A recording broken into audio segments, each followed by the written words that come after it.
The clatter of silverware on thick ceramic plates and the low hum of conversation at Peggy's diner was a familiar lunchtime symphony in Blackwood County. But on this Tuesday, in the fall of 1981, a new instrument had joined the orchestra, the booming, self-satisfied voice of Harold Vance. Vance wasn't a farmer.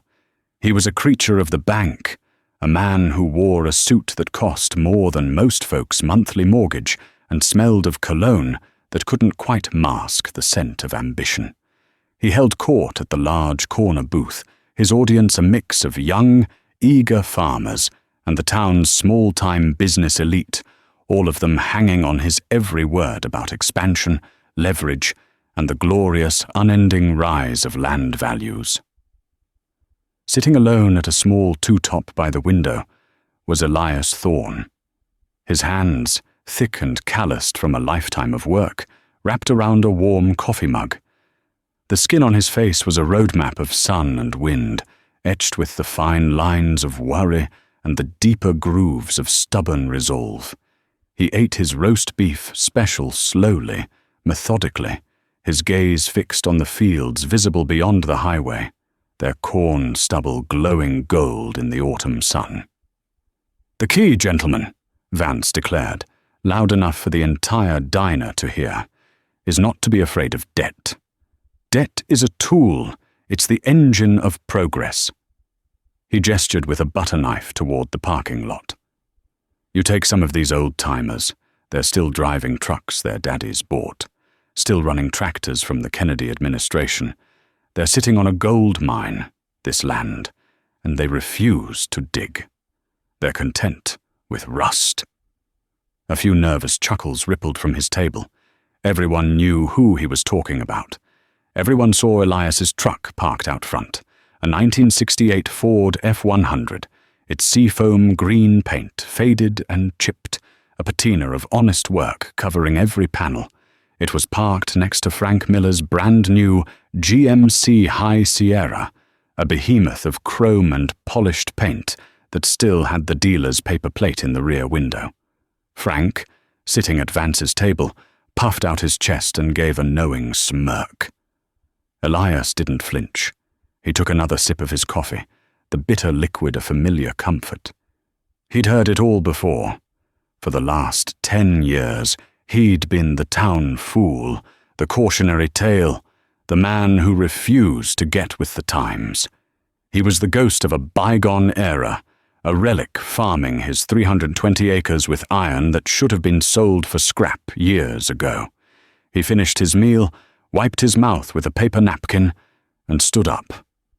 The worn denim of his overalls was soft from 1,000 washings. He walked not toward the door, but to the front counter, where Peggy, the owner, was ringing up an order. The diner quieted slightly, all eyes watching him.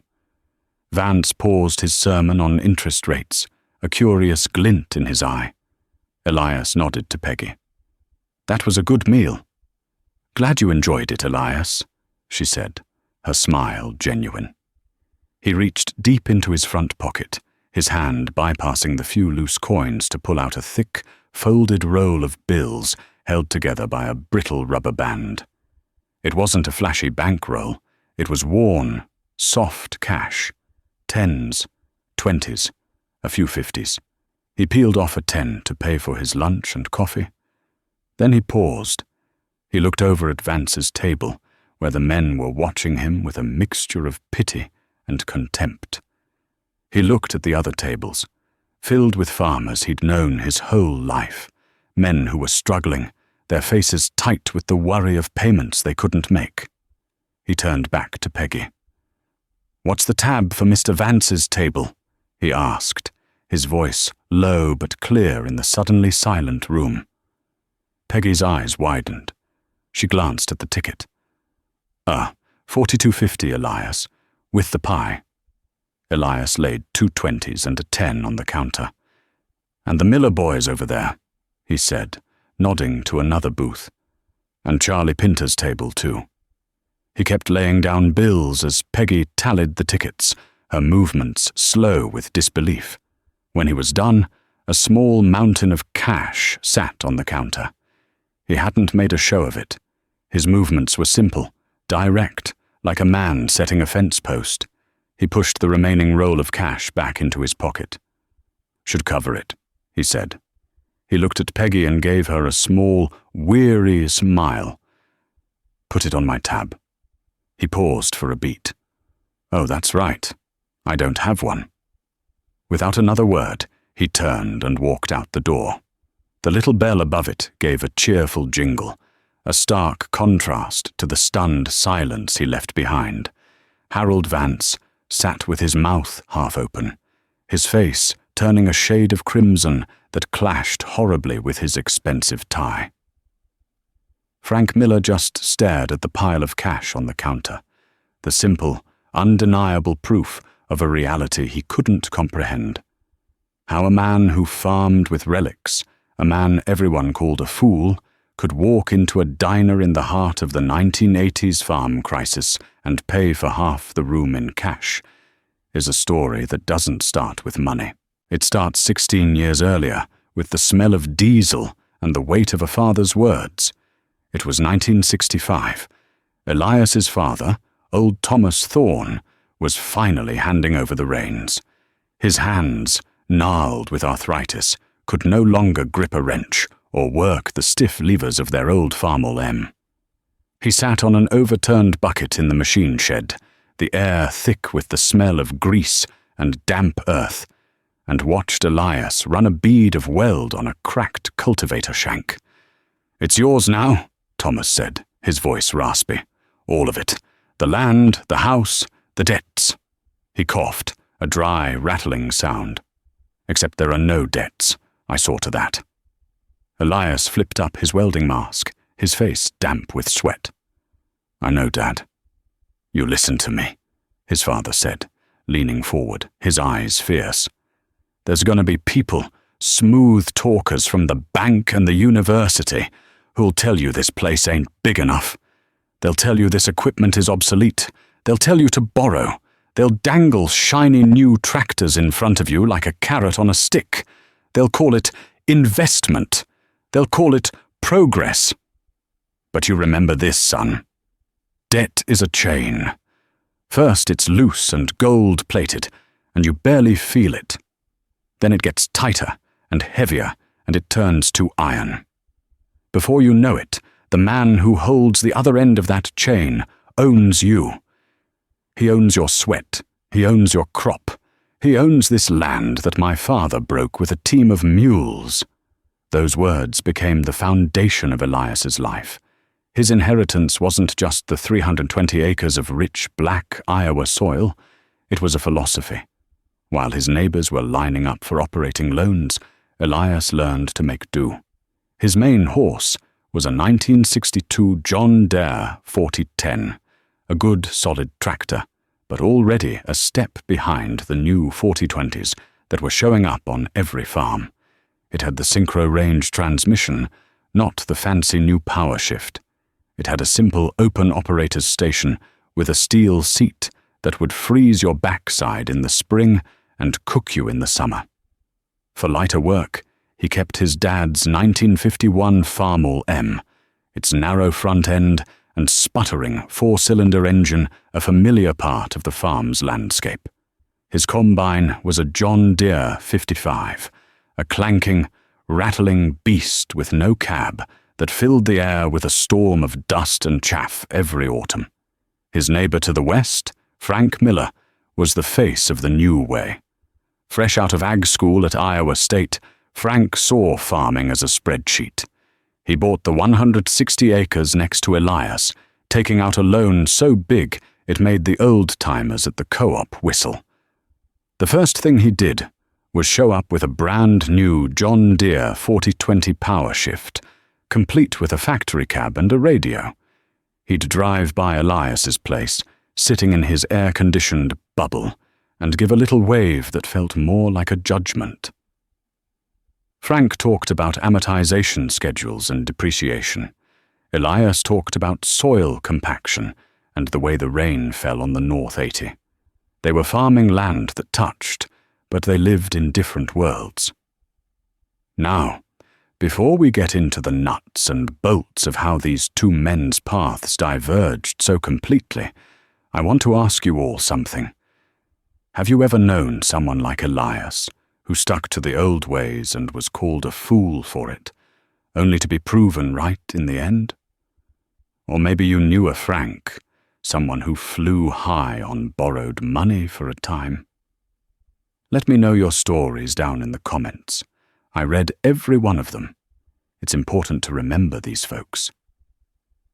The first few years of the 1970s were a quiet grind. Elias and his wife, Sarah, lived a simple life. They didn't have a new car. They didn't remodel the kitchen. Every dollar the farm produced that wasn't spent on seed, fuel, or taxes went into one of 3 coffee cans in the pantry. One for living expenses, one for farm improvements, and one that was simply labeled just in case. While Frank Miller was tearing out fence rows to make his fields bigger for his new 6-row planter, Elias was walking his own fence lines, replacing posts and tightening wires by hand. The community watched, and the talk at the diner started to build. "Elias Thorne is going to get left behind," they'd say over coffee. "You can't farm in 1971 with 1951's equipment." The whispers turned to open mockery in the spring of '72. It was a wet, miserable April, and every farmer in the county was itching to get in the fields. A 3-day window of sunshine finally broke, and the roar of diesel engines filled the air.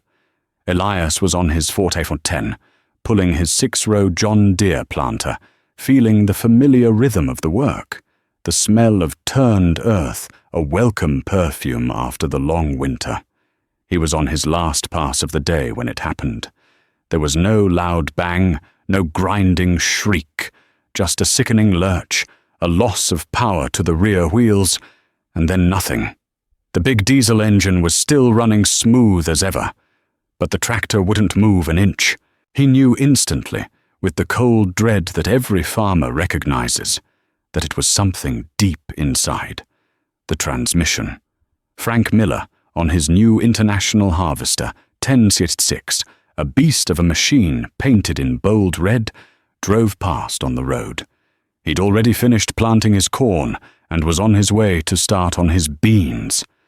He slowed, looked at Elias, standing beside his dead tractor in the middle of the half-planted field, and just shook his head with a pitying smirk before throttling up and leaving Elias in a cloud of dust. Calling the dealer was out of the question. The bill would be a killer, and they'd be weeks out. He'd miss the planting window for sure. There was only one option. He walked the half-mile back to the house, his boots heavy with mud and failure. "Transmission's gone, Sarah," he said, his voice flat. She just nodded, her face calm, and put on a fresh pot of coffee. The next morning, the machine shed became an operating theatre. This was a job most men wouldn't dare tackle, splitting the tractor. It meant separating the massive machine into its 2 main components, the engine and front end from the transmission and rear axle housing. He started by draining the 20 gallons of thick, amber-colored, high-guard hydraulic fluid, the lifeblood of the machine. Then came the painstaking work of disconnecting everything that crossed the brake: fuel lines, wiring harnesses, hydraulic hoses, steering linkages. Each one was meticulously labeled with a piece of masking tape and a grease pencil. He built a heavy-duty stand out of oak timbers to support the front half of the tractor. He rolled his engine hoist over, its chain groaning under the weight as he hooked it to the bell housing. With a series of floor jacks and wooden blocks for safety, he began the agonizingly slow process of unbolting the 2 halves. The final bolts came free with a groan of stressed metal, and a gap, no wider than a penny, appeared between the engine and the transmission housing. Inch by painstaking inch, he rolled the front half forward, the heavy cast-iron wheels moving slowly across the concrete floor. The tractor was now in 2 pieces, its guts exposed to the cool morning air. For 3 days, he lived inside the greasy heart of that machine. He found the culprit. A single 1/4-inch shear pin in the shifter mechanism had failed, allowing 2 gears to engage at once, which in turn had chipped several teeth off the main reduction gear. It was a testament to the old deer's toughness that the whole thing hadn't grenaded itself. He drove the old F-100 into town to the John Deere dealer. The parts manager, a young kid who only knew how to look things up on a microfiche reader, took forever to find the parts for a tractor he considered an antique. "Gonna be a week to get that gear from the warehouse in Moline," the kid said, chewing his gum. A week, an eternity in May. While he waited, Elias didn't rest. He cleaned every single part of that transmission with a solvent bath until the steel gleamed. He checked every bearing, mic'd every shaft for wear. He sat on his stool in the quiet of the shed, a John Deere service manual open on the workbench, studying the complex diagrams like a scholar. When the parts finally arrived, he began the reassembly with the focus of a surgeon. Each gear was oiled and slid onto its shaft, each gasket coated with a thin layer of sealant. The final, most nerve-wracking part was rejoining the 2 halves, inching them together, praying everything would align. The splined input shaft had to slide perfectly into the clutch plate. After 3 tries, it finally seated with a soft, satisfying thud. By the time he was done, his knuckles were stripped raw, his back was a knot of fire, and the planting window was all but closed. He finished his corn on May 25th, almost 2 weeks later than anyone else. The talk at the co-op was brutal. Heard Elias Thorne just finished planting. Might as well have not bothered. That's what you get for running junk. Frank Miller had already cultivated his corn for the first time and was spraying for weeds. The gap between them had become a canyon. That summer was dry. The rain just wouldn't come. The corn that was planted early, like Frank's, had deep enough roots to find the subsoil moisture, and it held on. Elias's late-planted corn, however, suffered. Its shallow roots couldn't reach the receding water table. The stalks were stunted, the leaves curled up tight during the day, a desperate prayer for rain. He lost nearly 1/3 of his yield. It was a hard blow. That winter, the coffee can for farm improvements stayed empty. Sarah turned the collars on his work shirts to make them last another year. Elias patched the barn roof himself on a cold November day, the wind threatening to tear him from the ladder. He felt the weight of his father's words, not as a comfort, but as a challenge. It was easy to be debt-free when times were good. The real test was surviving the bad years. He looked across the frozen fields to Frank Miller's farm, where a brand-new grain leg, financed by the bank, gleamed in the winter sun. The chain, Elias thought, was tightening. Then the world changed. In 1973, the Russians bought American grain. They bought millions of bushels of it, and overnight, the price of corn and soybeans shot into the stratosphere. A wave of unbelievable prosperity washed over the heartland. Farmers who had been struggling to make ends meet were suddenly flush with cash. The government, led by Agriculture Secretary Earl Butts, was telling them to plant fence row to fence row. Get big or get out, and the banks were more than happy to help. Frank Miller became the local poster boy for the boom. The soaring commodity prices made his balance sheet look golden. The value of his land was doubling, tripling. He used that inflated value as collateral to borrow more money than anyone in Blackwood County had ever dreamed of. He bought another 320 acres. He traded his 2-year-old 1066 for a brand-new International Harvester, 1496, its black-striped side panels a symbol of modern power. The next year, He bought one of the first four-wheel drive Steiger tractors in the area, a green monster that could pull a 12-bottom plough and work ground around the clock. He built a new, heated machine shed that looked more like an airplane hangar, and a row of massive silver grain bins that dwarfed his house. He and his wife drove a new Lincoln Continental to church on Sunday, and Frank was always the first to put a $100 bill in the collection plate. At the diner, he'd hold court where Harold Vance would one day sit. "You got to be aggressive, Elias," he'd say, leaning over the back of the booth. Elias would just be sitting there, eating his lunch. Land's not getting any cheaper. The bank's practically giving money away. You're sitting on a gold mine with your 320, but you're not leveraging your assets. Elias would just nod and sip his coffee. "I'm doing all right, Frank." "All right?" Frank would laugh, a big booming sound. "I'm not doing all right. I'm doing fantastic. You got to spend money to make money. Still running that old 4010? "She runs good," Elias would reply, his voice even. Frank would just shake his head and walk away, leaving a trail of pitying glances in his wake. Everyone saw Elias as a failure, a man so afraid of risk that he was missing the gold rush. His own brother-in-law cornered him at a family barbecue. "For God's sake, Elias, what is wrong with you? Everyone is making a killing. You could double your acreage, triple your income. Sarah deserves a new kitchen. You're being a fool." But Elias saw the boom for what it was. A fever. He remembered his father's stories of the 1920s, another time of easy credit and high prices, and the devastating crash that followed. While the world went mad, Elias stuck to his principles. The high grain prices meant the farm was more profitable than ever, but he didn't use the money to expand. He didn't buy a new tractor. He didn't even buy a new pickup.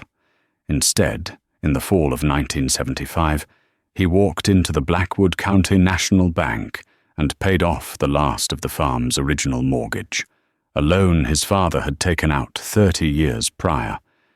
He was 45 years old, and for the first time in the history of the Thorne family farm, it was completely, unequivocally, free and clear. There was no celebration. He just took the cancelled note, folded it neatly, and put it in his safe deposit box. With the extra income, he systematically improved what he already owned. He bought a used Oliver 1850 from an estate sale, paying cash. It was an older tractor, but solid, and he now had a reliable second machine. He spent a small fortune on clay tile and hired a crew to drain the 20-acre slough on his North 80, turning marginal wetland into his most productive ground. He replaced the tired engine in his old John Deere 55 combine, doing the work himself over a long winter. The community saw it as throwing good money after bad. He was a man polishing brass on a sinking ship. The air itself seemed to smell of money. Bankers in shiny suits were a common sight in the countryside, driving out to farms, taking men like Frank Miller to fancy dinners, pushing more loans, more credit. Interest rates were starting to tick up, from 7% to 9%, then to 12%, but nobody seemed to care. Land values were rising even faster. It felt like it could never end. One afternoon in late 1979, Elias was at the bank, making a deposit. The bank president, Mr. Harrison, a man with soft hands and a practiced smile, was on the phone in his office, the door slightly ajar. Elias could hear his side of the conversation clearly. 15%? You're joking? The prime rate is what? Paul Volcker. Who the hell is Paul Volcker? No, don't worry about it. It's a temporary thing. The market will correct. Land is the only sure investment. Harrison hung up the phone with a dismissive clatter, but Elias, standing at the teller window, felt a cold knot form in the pit of his stomach. Paul Volcker. He'd read the name in the Farm Journal. The new chairman of the Federal Reserve. a man appointed with one mission: to break the back of inflation, no matter the cost. That evening, Elias sat at his simple wooden desk in the corner of the living room. He opened his ledger. The columns were neat, the numbers written in his precise, steady hand. There was no red ink anywhere in the book. He closed it and walked to the window, looking west across the darkening fields. On the horizon, he could see the bright halogen lights of Frank Miller's new Steiger working late into the night, tearing through soil that belonged, in truth, to a bank in Des Moines. The powerful deep rumble of its massive diesel engine carried on the night air, a sound of immense power and progress. But to Elias, it sounded like a clock, ticking down to zero. The silence Elias left in Peggy's diner was heavier than any sermon Harold Vance could preach. It was the profound quiet that follows an act of simple, undeniable truth. Vance's face, a mask of crimson fury, finally found words. "The old fool," he sputtered, straightening his tie. "Thinks a pocketful of cash makes him a king. That's yesterday's money. It's static. It's not working for him." Frank Miller said nothing, his gaze still fixed on the counter where Peggy was methodically sorting the bills. He was trying to calculate how many acres of corn it took to make that much cash after expenses, and the number was making him feel sick. The incident became the talk of Blackwood County, but the buzz soon faded, replaced by a more pressing concern that whispered on the hot, dry winds of summer. The rain stopped. June came and went with only a few scattered showers that barely settled the dust. July arrived like a blast furnace, the sun a merciless white disk in a hazy, bleached sky. The corn, which had sprung from the earth full of promise, began to suffer. The leaves of Frank Miller's vast, uniform fields started to curl inward during the day, a defensive posture against the relentless heat, their color fading from a deep, healthy green to a pale, sickly yellow. Elias watched his own crops with a familiar worry, but not with panic. His fields, bordered by the fence rows he'd refused to tear out, seemed to hold the morning dew a little longer. The 20 acres of tiled slough ground, once a joke to his neighbors, was now his salvation. Its deep, black soil acted like a sponge, holding moisture from the spring rains, and his corn there was still dark green, its tassels full and heavy with pollen.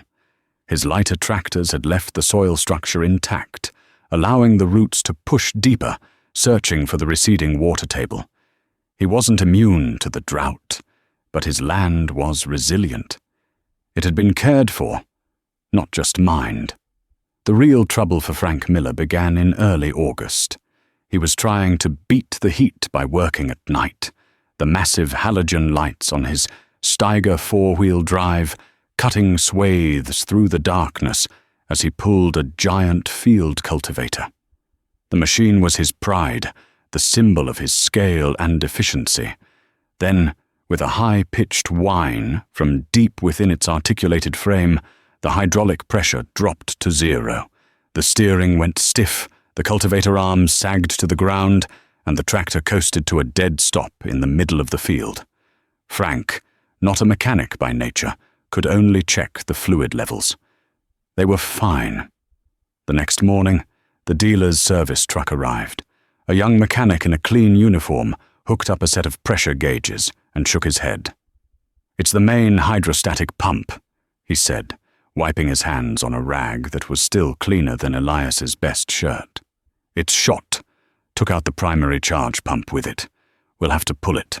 Gonna be 6, maybe 7,000 for the parts alone. And we're backlogged. Might be 2 weeks before we can get it in the shop." $7,000.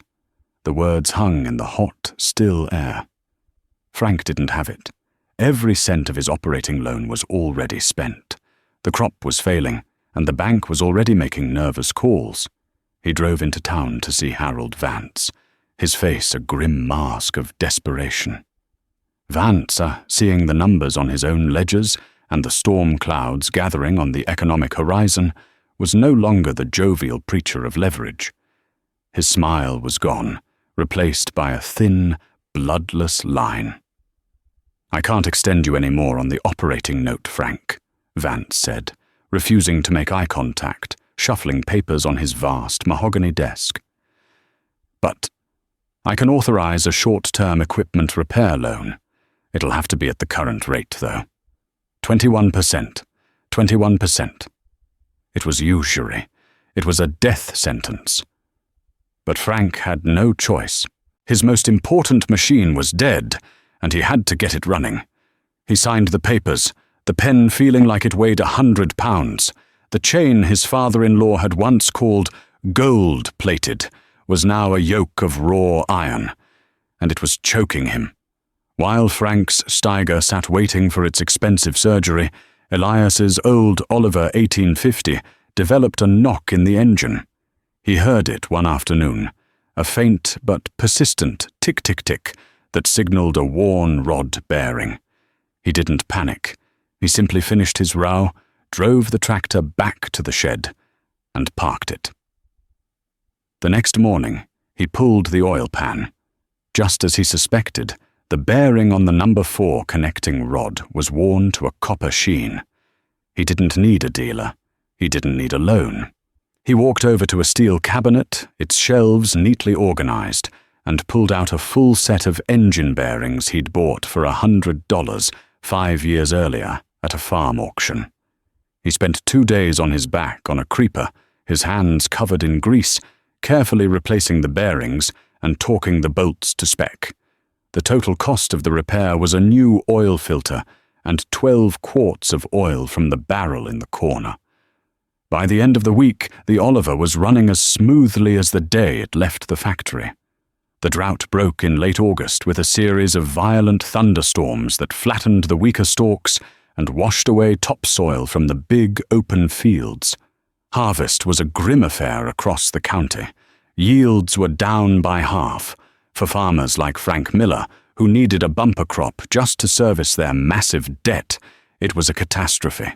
The price of corn, which should have risen on the news of a poor harvest, inexplicably fell. A grain embargo against the Soviet Union had shut down a major export market, and the world was suddenly awash in cheap grain. The first auction notices started appearing in the paper that fall, like early snowflakes heralding a long, bitter winter. Small farmers at first, the ones on the margins. But the sickness was spreading. The fever of the 70s had broken, and the cold reality of the 80s was setting in. The winter of 1982 was the quietest Elias could remember. There was no talk of buying new equipment at the co-op. The chatter at the diner was hushed, fearful. Men who had once boasted about their expansion plans now stared into their coffee cups, their faces etched with a kind of dread he'd only ever seen on his father's face when he spoke of the Great Depression. The interest rate notices from the bank were arriving in mailboxes like funeral announcements. Operating loans taken out at 12% were now being renewed at 18, 20, 22%. It was impossible. A farm couldn't cash flow at those rates, not with corn at $2 a bushel. Harold Vance was no longer seen at the diner. He stayed in his office at the bank, the blinds drawn. The man who had preached the gospel of debt was now its unforgiving high priest, initiating the foreclosure proceedings that were tearing the community apart. He had no choice. Regulators from the FDIC were now living at the bank, going through the books, their faces grim. The loans he'd so eagerly written on inflated land values were now toxic assets. The Blackwood County National Bank was dying, and Vance was trying to save himself by sacrificing the very farmers he had led down the path to ruin. Frank Miller held on through that winter by a thread. He sold off his herd of cattle at a loss to make a payment. He let his hired man go. His wife took a job as a clerk at the grocery store. The new Lincoln sat in the garage. They couldn't afford the gasoline, driving his wife's old Ford Pinto instead. The shame was a physical weight. He stopped going to church. He couldn't bear the looks of pity from the people he had once looked down upon. The final blow came in the spring. A letter from the bank, cold and clinical, arrived by certified mail. They were calling his notes, all of them. The entire debt was due in 30 days. It was an impossible demand, and everyone knew it. It was simply the legal precursor to the end. The auction was set for a Saturday in mid-April. The day was cold and grey, a raw wind whipping across the yard, snapping the red and white auction banners. The entire county was there, it seemed, not in a celebratory mood, but as mourners at a wake. They picked over the tools and small items, their movements slow, their voices low. This wasn't just Frank Miller's failure. It was a reflection of their own vulnerability. It could be any one of them next. Elias arrived late, parking his old Ford truck down the road and walking up the long gravel drive. He didn't come to gloat. He came to bear witness. He saw Frank standing near the house, a ghost on his own land, his shoulders slumped inside a worn jacket that seemed 2 sizes too big for him. His wife was nowhere to be seen. Harold Vance was there too, standing near the auctioneer's truck, looking pale and shrunken in his expensive suit, which now looked less like a symbol of power and more like a costume. The auctioneer, a man with a booming voice and a practiced rhythm, started with the machinery. The sound of his chant, a rapid-fire staccato of numbers and exhortations, felt obscene in the funereal atmosphere. The great machines, once symbols of Frank's ambition, were sold one by one. The massive Steiger, with its brand-new $7,000 hydraulic pump, sold for 1/3 of what Frank had paid for it. The big International Harvester combine, his planters, his plows, all went for pennies on the dollar to opportunistic buyers from out of state. The local farmers just watched, their hands in their pockets. They had no money to bid, and no heart for picking over a neighbor's bones. Finally, the machinery was gone. The yard felt unnervingly empty. The auctioneer wiped his brow and cleared his throat. All right, folks, now for the main event. We are offering, at public auction, 320 acres, more or less, of prime Blackwood County farmland to be sold in 2 tracts. We'll start with Tract 1, the original home quarter, 160 acres with house and buildings. A hush fell over the crowd. This was the heart of it, the land. Frank's grandfather had homesteaded this piece. Frank had been born in the white farmhouse that now stood silent and empty. The bidding started low, a hesitant offer from an insurance company representative. Another bid came from a corporate farm consortium out of Omaha. The numbers crept up slowly, painfully. Harold Vance watched, chewing on his lip, knowing the final price wouldn't even come close to covering the bank's loan. Elias stood at the back of the crowd, his face unreadable. He had spent the morning at the bank in the next county, the one where he kept his savings. In the inside pocket of his canvas work coat, he carried a cashier's check for an amount that would have staggered anyone in the crowd. He hadn't come to buy. He had only brought it, just in case. The bidding stalled. The auctioneer tried to work the crowd, his voice pleading. "Folks, this is the best black dirt in the state of Iowa. Are you going to let it be stolen here today? Do I hear another bid?" Silence. The wind whistled around the corner of the empty machine shed. Frank Miller closed his eyes, his face ashen. This was it. The end of his family's history on this land. From the back of the crowd, a voice, calm and clear, cut through the wind. 120,000. Every head turned. It was Elias Thorne. He stood there, his hands in his pockets, his expression unchanging. The bid was a full $10,000 higher than the last. A gasp went through the crowd. Harold Vance's jaw dropped. Frank Miller's eyes snapped open, his face a storm of confusion and disbelief. The auctioneer's eyes lit up. "I've got $120. $120,000. Now we're selling a farm. Do I hear 125? The corporate man on the phone shook his head. The insurance agent shrugged. They had their limits. Elias had just blown past them.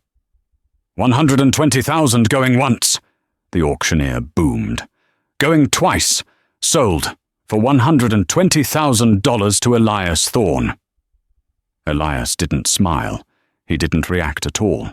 He just walked forward toward the clerk's table. The crowd parted for him like the Red Sea, their faces a mixture of shock and dawning respect. He endorsed the cashier's check with a pen from his pocket and handed it to the clerk. It was more than enough to cover the purchase. He turned and walked toward Frank, who was still standing, frozen, by the porch steps. Elias stopped a few feet away. For a long moment, neither man spoke. The wind blew a piece of paper across the barren yard. "Why?" Frank finally whispered, his voice cracking. "Why, Elias?" "To rub my nose in it. To finally prove you were right all along." Elias looked at Frank, and for the first time, Frank saw not pity, not contempt, but a deep, weary sadness in his neighbor's eyes. "No, Frank," Elias said, his voice quiet but firm. "This isn't about being right. It's about being neighbors."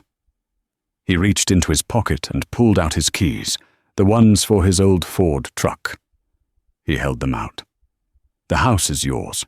You and Mary can stay as long as you need. No rent. You just keep an eye on the place for me."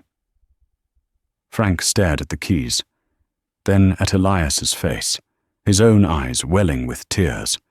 He couldn't comprehend the grace of the gesture. "And come Monday morning," Elias continued, "I could use a hand.